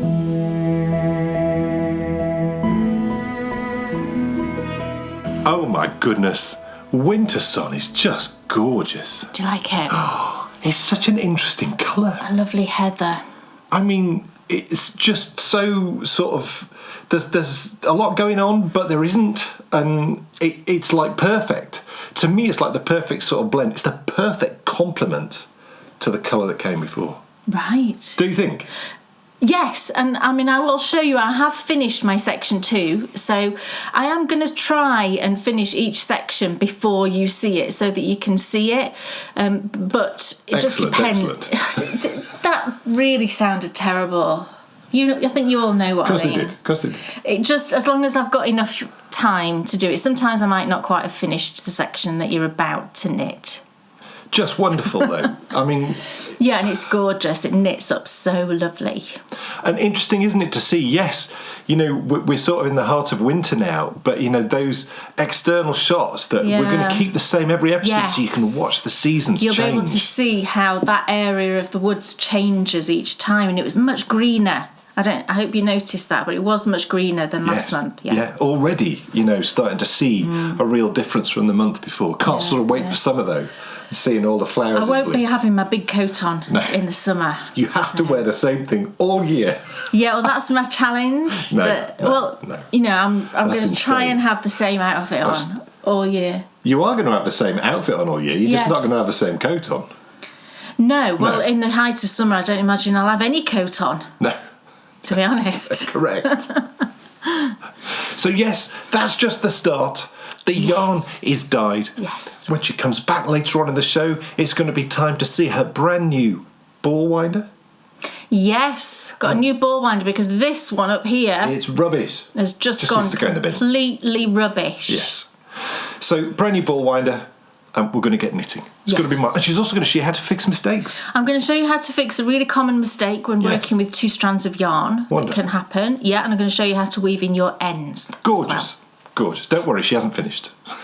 No, but, you know, people like to weave in as they go, don't you? Correct. So, yeah. Yeah. Saves all that work at the end. It does.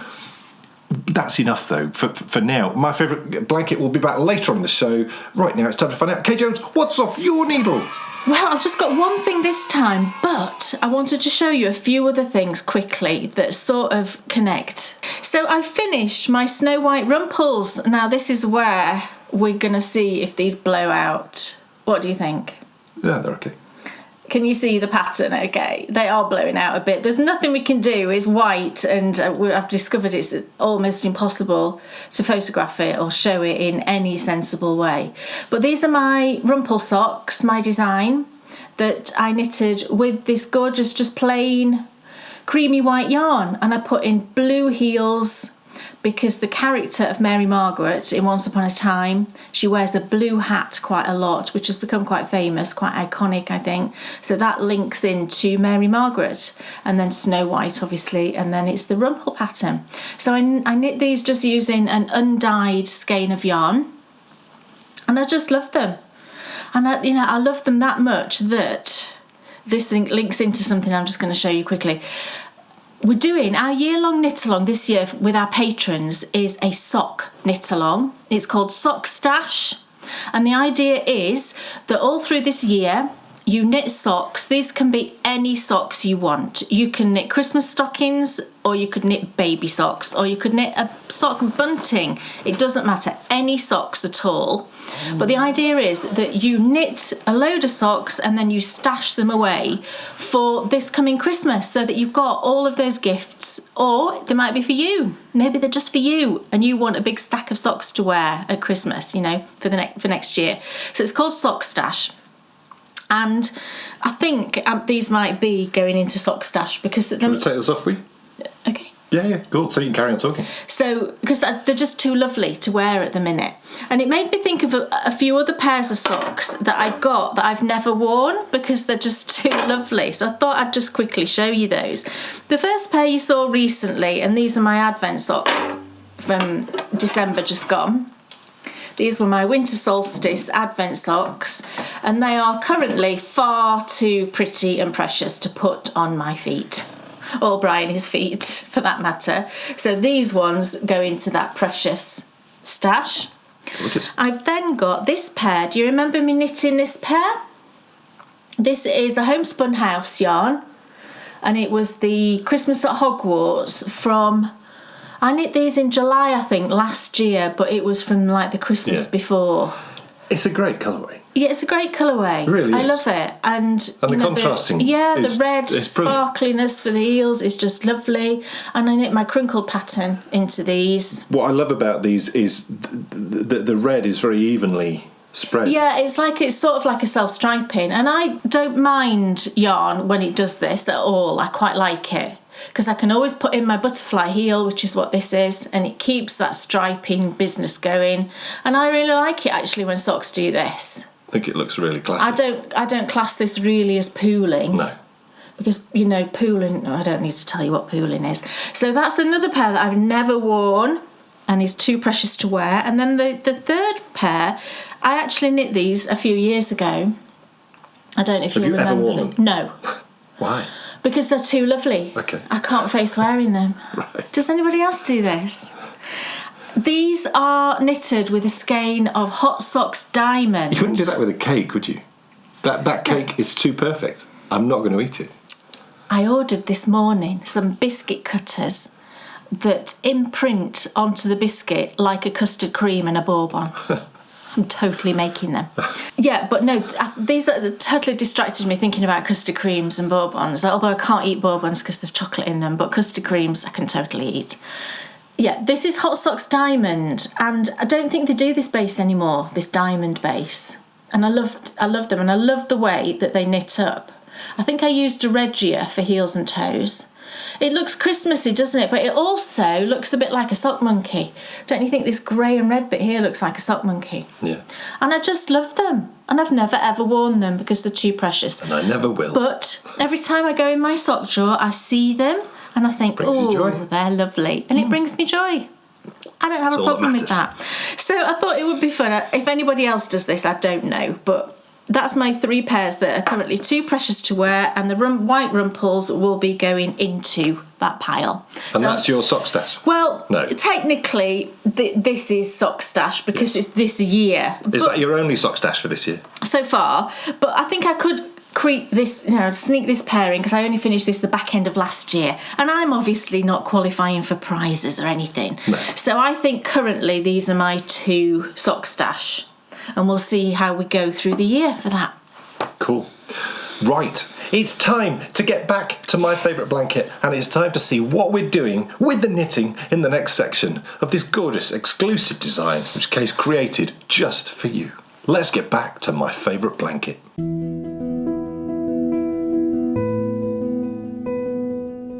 Welcome back, everybody, to my favourite blanket. So we've got our yarn now, it's all ready, and before we go ahead and have a look at what we're going to be knitting this time, I just thought I'd take the opportunity just to answer a couple of questions that we've had in the past couple of weeks since the first episode went out. So one thing I'll let you know, I did tell you what the gauge was on the last show, so you can check your gauge, and if yours is coming out bigger or smaller, then that will give you an idea on how much of a difference it will make to the size of your blanket. However, what I'll tell you, this is my first section here. It's completed. Oh, and isn't it lovely? It was such a joy to knit. Thank you all so much for all of your messages saying how much you're enjoying it. It's just been overwhelming, to be honest, and I'm just so thrilled that there's so many of you that are taking part. But personally, from sort of my point of view, I've absolutely loved it, and I loved knitting this first section and seeing all of those little pops of the yellow and the green from that first flower from the honeysuckle. It's just gorgeous. So my first section, what I wanted to just say is just the measurement, just so if you want to just check that you're on the right tracks. This is a blanket, so it really doesn't matter, if it's a bit bigger, a bit smaller. But to give you an idea, my sides here measure 18 inches. So 18 inches here and 18 inches along the bottom, because this is going to be the corner down here. So that'll give you an idea if you want to just check it against yours. I would say if you're bigger, I don't think that's particularly an issue, but if you are drastically smaller than that, it will mean that your blanket's going to come out smaller, so you might just want to have a little think about that. With everything, that I'm designing, I'm always thinking of maybe issues that people might have. And one thing that can happen when you're working with 2 strands of yarn together is that you can miss a strand. So, you'll effectively will have just knit with 1 strand of yarn instead of 2. Now, that has happened to me once or twice, so I thought it might be useful for me just to deliberately drop a strand, and then I'll show you how you can just really easily correct that on the next row, because I always notice it. If, as I'm knitting along, it's really obvious that you've missed a strand. So I'll show you how to easily correct that on the next row after you've made that error. And then the other thing I'm going to show you today is what to do with the ends. So, when we go ahead and just sort of get to the knitting, you'll see exactly what I'm going to do with the yarn, because I do something slightly different. One of the main things about this blanket for me was getting the edges really neat. And to maintain the neatness of the edges, I do something just slightly different when I change colours. So I'm going to show you that, and then I will knit a few rows, and then I'll come back and I'll show you how to weave in the ends so you won't see them at all on the other side. So just talking about the edges, actually, once or twice I've had a couple of people ask me if they can change the way that the increases are done. Now, you know, at the end of the day, this is your blanket and you can do whatever you want. So, I mean, you don't need my permission, if you like, to change it if you want to change it. What I will say is that if you do a different sort of increase, then that's not my design then. I mean, go ahead and do whatever you want, like I say, but I wouldn't consider that that's my design if you do change the increases and the decreases, because that's what this blanket is about. It's the type of increase that I've done and the type of decrease that I'm going to do.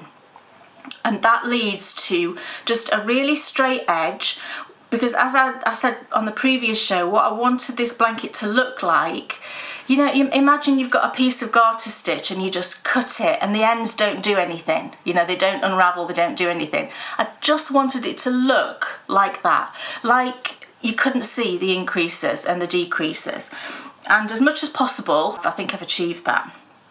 So by all means, if you want to change something, go ahead and change it, and you can, you know, join in and carry on knitting along with us, but I wouldn't consider that then to be my actual design that you're knitting.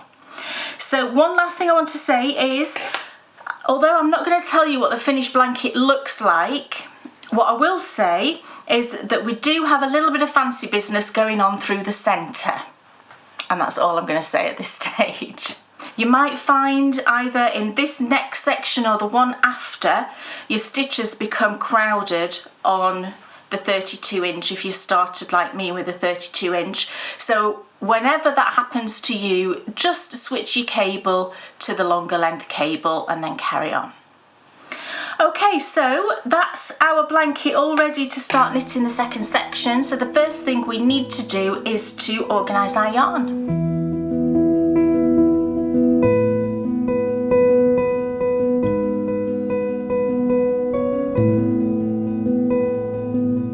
Okay, so we're all ready now to cake up our yarn. So I've got 2 skeins here, which is all dried. What I did was I rinsed it, gave it a lovely rinse in some wool wash, just some gentle wool wash. I'm using Eucalan at the moment, the lavender one. I really like that one actually. There's another Eucalan one that I really don't like the smell of. Is it jasmine? I'm not keen on that one. Anyway, so we rinsed it, we let it dry, and now we've got the yarn ready to cake up. So what I've done, because if you remember I dyed up 2 of each of the colourways, I've got the other 2 skeins here, so I thought I'd skein those up so you can see what they look like in the skein, and they're so pretty together. I do think this one looks a bit like fruit salad sweets. Do you remember those? Looks a bit like fruit salads, but really, really pretty. So the other 2, of course, I'm going to wind into cakes, so I don't need to skein those. So I'm going to take the first one. Now, eagle-eyed people might have noticed I've got a different ball winder. I had a disaster with my, can you see this one here? This is the Knit Pro wooden one, and it's just completely stopped doing what it should do. I cannot fathom out what the problem is. So I bought a really cheap one. Can see a really cheap plastic one just from Amazon, thinking that'll tide me over until I can sort out what's going on with the other one. But actually I've used it a few times and I'm really quite impressed with it. It was £20 from Amazon and it's by this company, Lamb XD, and it comes with a little bag and, you know, so I'm just going with it for the moment. We'll see how long it lasts. Right, so I've got my first skein. Okay, so I'm going to pop it over my Swift, making sure I haven't twisted the skein, and hope my Swift doesn't act up. That's okay. And now we're going to take off the ties, and I'm going to try this time to take off the ones that aren't holding it together first. But it is sometimes quite difficult to tell, just depending on how... You see, I've done it again. That's the one that's holding everything together. They don't look like they used to. I don't know if they've been, you know, started to be tied up differently. They kind of look just like the other ties, but it doesn't matter. It's all fine. Right. what you will always have is you will have a strand that's coming from the outside of the skein and then one that's on the inside, and you want to grab the one that's coming from the outside and that moves freely like that from the skein, and that's good. So through the little guide eye thingy there, jam it into that slot on the top, and then I'm going to just hold on to the metal guidey thing here as we wind. There we go, and we're away.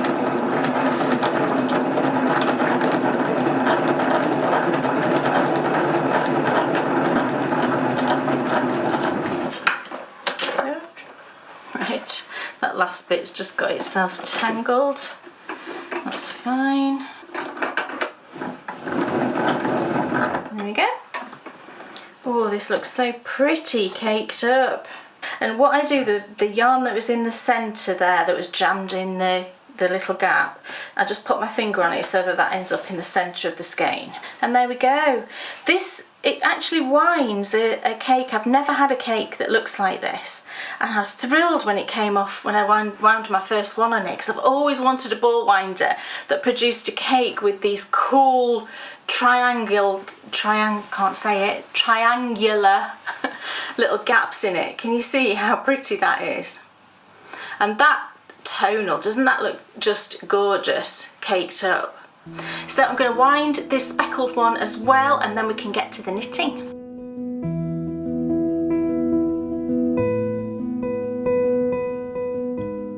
Okay, so we've got our two lovely 50-gram cakes all wound up and ready to go. I can't wait to see what these look like together. So we're ready now to carry on with our blanket. So section 2, we are continuing in exactly the same way as we did for section 1. So all of section 2, we're carrying on with the increases just the same way, and you want to carry on doing those increases until you've got 166 stitches. So 166 is the number that you are going to for section 2. So what we're going to do first of all is we're going to cut our previous 2 yarns. Now you will have little leftovers from each of your sections. Section 1 does have a little bit more left over, because we're starting from nothing and working out, so you use a little bit less yarn. So I've got about, I think, 13-14 grams of each colour left in section 1. So we're going to cut those off, and you want to leave a tail of maybe 8 inches. So we're finished with those now, and you can pop those into some scrappy projects. So every time we change colour, we are not going to start right with that first stitch. We're going to knit a few stitches first. So I've got my yarns here ready. Let me just pull out some yarn out of those. So get your yarn ready.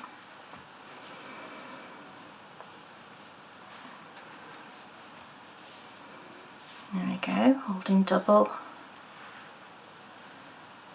There, we're all set. So the first thing we're going to do with our old yarn, with section 1 yarn, is we're going to knit 4 stitches. And we'll be doing this every time we change colour. So 1, 2, 3 and 4. And now we can pick up our new colour, so just drop that one, you're done with it. Pick up our new colour and leave a tail of, what's that, 5-6 inches, just for weaving in. Loop it over and just start knitting. Make sure when you knit that second stitch you don't grab your tail end, and just carry on. So I'm going to knit to the last stitch and knit from back for every row. And I'll carry on doing this until I've got 166 stitches. I'm going to now work just a few rows, and like I said, I'm going to deliberately make a mistake on that last row, and then I will show you how to correct that and also how to weave in your ends. Okay, so I've worked to a point here where I've deliberately made that mistake that I've mentioned. So if you look at this stitch here, there's only one strand on my needle, so I've only knit with one strand as I've got to that stitch there, and the other strand you can see is hanging below there. It's really easy to fix, so let's just do one more stitch to get to the actual stitch where the problem is. So you can see, I'll just bring in a little needle to point, here's the strand that we've missed, just hanging there. It's really obvious because you think, oh, what's that? And that's the strand we've missed. So what I do is, basically what we need to do is to get this strand up on the needle. So if you sort of loosen off your stitch a little bit there, and then I sort of go down with my right hand needle. Hang on, let me just rearrange myself a little bit. So loosen off the stitch here, and then go down underneath it. So I'm now underneath it, and then sort of loop your needle around the strand. There we go, I've got it. Pop it back up on the needle, and then just have a look at it because it's likely twisted, and you can see that that's not lying correctly. So then you can just rearrange it. So that's now in the right orientation, and now we can just knit it as it should have been. So that's how to correct that really common mistake, and I'm now going to show you how to weave in your ends. Okay, so we've got our two ends here, and you can see the reason why I've done this is because our edge remains perfectly neat and tidy, and our ends are just a little bit of a distance in so we can weave them in. So the first thing I'm going to do is just sort of separate your two, I'm calling them two ends. I know there's four effectively, but let's just call them two. And the first thing I'm going to do is close up this gap. You can see you always have a little hole when you've rejoined like old and new yarn. So take one set of your ends here, oops, just thread it onto a tapestry needle, and have a look across at the other stitch where the other set of ends are coming out, and I'm going to put my tapestry needle through that stitch where those ends are emerging from.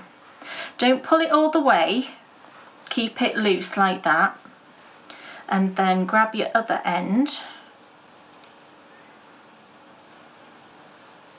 and do the same thing. Go underneath where this one's coming out. That's why I didn't tighten it up, just so that it's easy to see which stitch it's coming out of.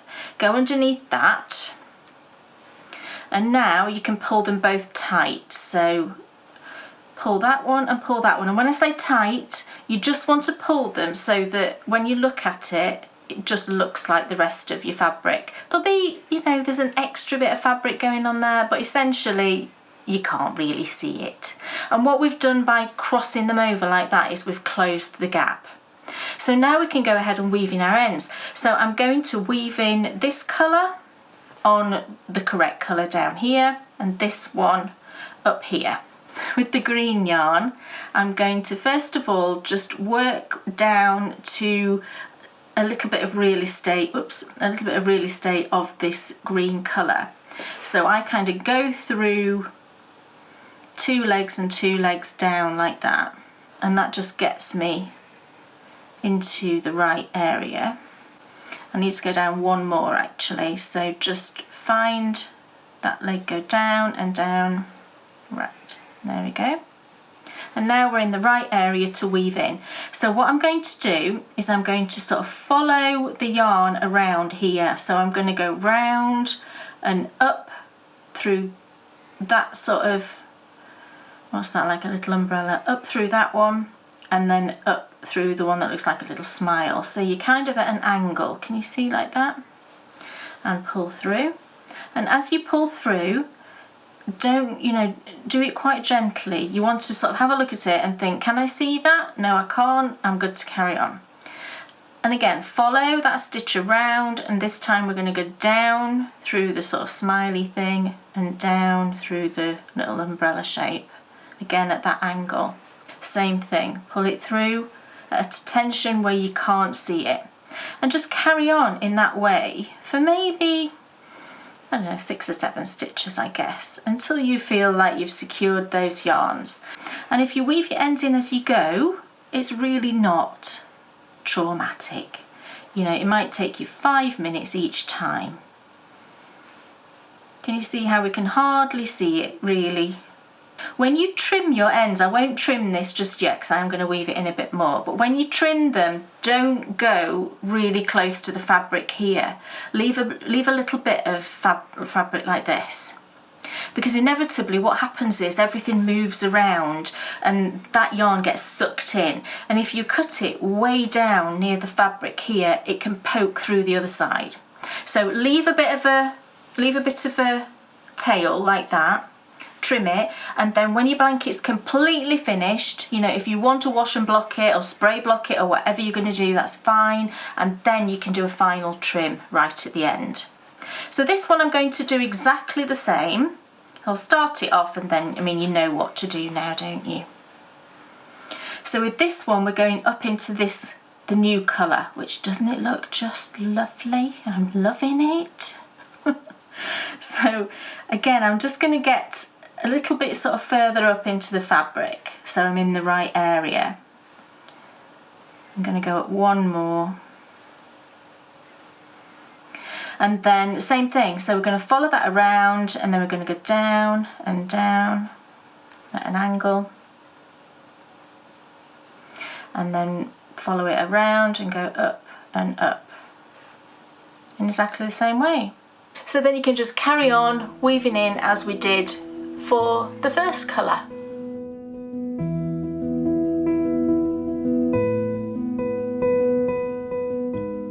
So there we go, that's everything you need to know to get on knitting your section 2 of my favourite blanket. I'm so excited.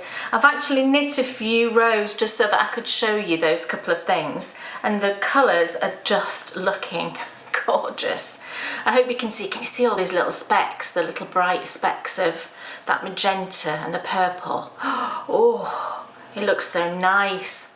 So I'm now going to just sit here. I might make myself a little cup of tea. I think that would be lovely, and I'm going to have a little knit on my blanket, and I will see you back next month. You've now got, you know, we've had a shorter amount of time this time with the first and the second episode, but now you've got a month. So if you didn't start your blanket, you've got plenty of time to now get caught up, ready for the next episode. So I will see you next month for more My Favourite Blanket.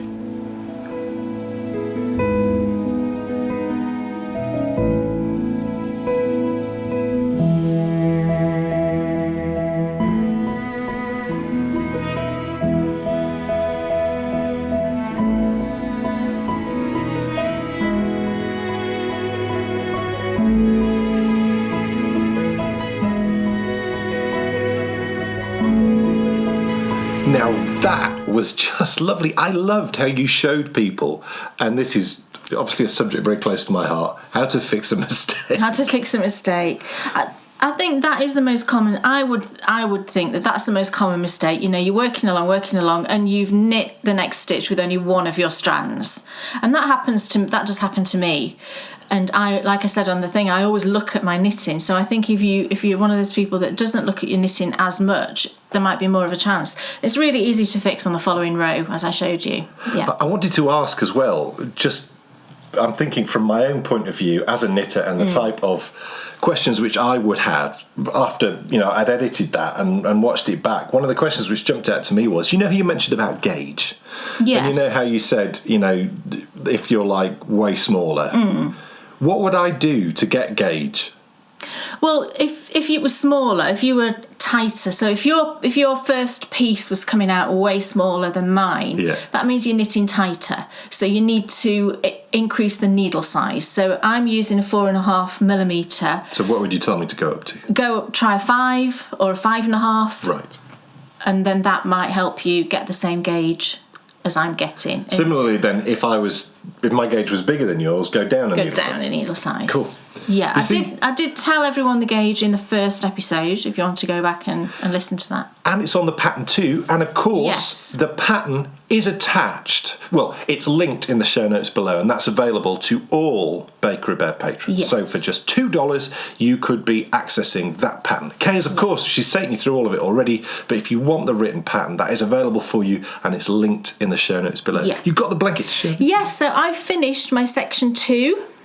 And I thought I'd show you. I just absolutely love how this colour has knitted up. Now, how can I show it? I've still got it on my 32-inch, but I will be moving up to my 40-inch quite soon when I, start the third section. If I just hold it, can you see? Oh, how lovely does that look? Gorgeous. It's so speckledy and it's perfect. It's just gorgeous, and I really love the way it looks with the first section. Yes. And having given it some thought as to, because I was initially going to use lots of different dye methods and show you lots of different dye methods, but I have done all that before, with my favourite colourways. I've done lots of different dye methods, and seeing these two together, because I've used the same method for the speckledy one, I just think it just gives it a cohesiveness. So I think moving forward, what I'm going to do is that first skein, which will be the speckledy one, I'm going to use the same method through the whole thing, but just obviously vary the colours depending on what plant or flower or tree. The background yarn, I will be kind of playing with that a bit more and using some different methods to get, a more tonal, a more variegated, that kind of thing. But I think keeping it with these speckles, the finished blanket, I can see it in my mind's eye, and it's just going to be so beautiful. Yeah. And I just love this colour. Perfect. It's just gorgeous. So if you give this dyeing method a go, or, this particular colour, I hope you really enjoy knitting with it. It was so fun to knit with. Absolutely loved it. So that's my section 2 all ready for section 3. Wonderful. So now it's time for the Endy Bits. The Endy Bits. Woohoo! We are getting ready for our next exclusive patron-only event. Yes.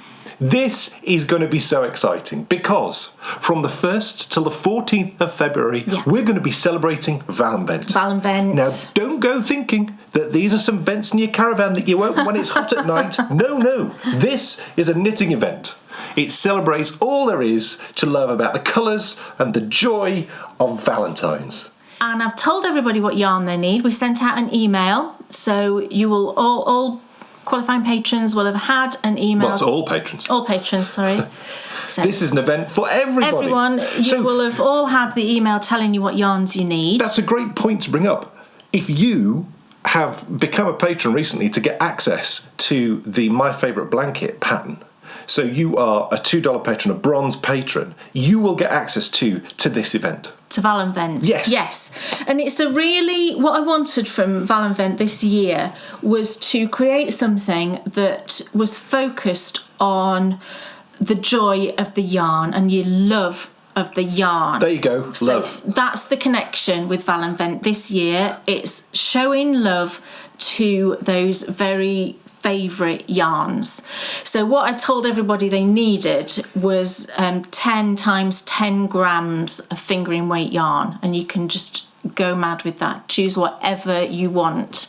So the idea is though that you're choosing precious and cherished yarns. It could be leftovers, it could be minis, it's entirely up to you. But then it's the joy of knitting those yarns and just seeing how they knit up in a really relaxed design. Yeah. Now, the launch event for this year's Valenvent is going to take place on the 29th of January. Yeah. It's going to be live at 2 p.m. Greenwich Mean Time, but you don't have to watch live. You can watch it any time you like from 3 Greenwich Mean Time on the 29th onwards. So all Bakery Bear patrons, you can get access to that hour-long show which we broadcast live. That's our pop show. That is, it's our patron-only exclusive show, and that is our launch event for Valenvent. And then running through Valenvent on Tuesday and Thursday, there's going to be a few special little bits of content that are Valenvent themed, which is going to be marvellous. Yeah. So really, really looking forward to that. Really looking forward to it. And it's going to be a lovely sort of pick-me-up after the sadness of the end of the Advent calendar. Yes, and my Advent design was quite an involved thing. The Christmas stocking, it was quite involved. Lots of techniques, lots of different stitch patterns, all of that. So this is completely different to that. It's very relaxed, very chilled, very, I'm just going to sit and I'm going to knit and I'm going to enjoy this yarn. I'm going to look at it and see what it looks like and how it develops into the finished design. So I have fully knitted one of the designs already, but I am going to be knitting another along with you all. Kay's obviously referenced there what's going to be happening. You can find out exactly what's going to be happening in that Val and Vent post, but just so if you're not aware, on the 1st of February, exclusive Val and Vent pattern is going to go out to absolutely all our Bakery Bear patrons, and that is what we're going to knit from the 1st till the 14th. Yes. It's going to be marvellous. Yeah. Our radio show is back next week. We're going to be finishing off our listener question time episode. We broadcast the first part of that. It was this week actually. We had to delay the show just because the weather was so bad. So there were so many cool questions that we've extended that into another whole episode. So we're going to be finishing off those questions, and thank you all so much for those questions. You can submit questions, or you can submit potential subjects for us to talk about. You can email us at hello@bakerybears.com or contact us via our website contact page, and who knows, the next episode may be something that you have chosen. Absolutely. The Self-Contained Knitter returned on Thursday this week. I shared with you my plans for 2023, and I showed you the yarn and the pattern. Brand new jumper. Oh, yes. Yarn and the pattern, which I'm going to be knitting next. Yes. So if you want to find out what my plans are, what my big plans are, and they are big for 2023, go and have a look at that Gorgeous yarn. It is. Yeah. It is. And that's it, folks. That's it. Yes, that is it. Yeah, I'm not going to say anything more. We've said more than enough. I'll overload people otherwise. So thank you so much for watching. It's been wonderful to see you. And we will see you in 2 weeks for the next video show, which will feature the rise and fall of the monasteries, the very first episode. So we'll see you then. See you soon, everybody. Bye. Who's it sitting and knitting? It's Dan and Kay, the bakery bears. Enthusiasm's not quitting for Dan and Kay, the bakery bears. They'll take you to fabulous places of which their favorites they'll share. You better buy a pattern, get yourself a bakery bear. You'll find yourself in a castle watching the bakery bears. It never feels like a hassle to sit and watch the bakery bears. What's on your shelf or what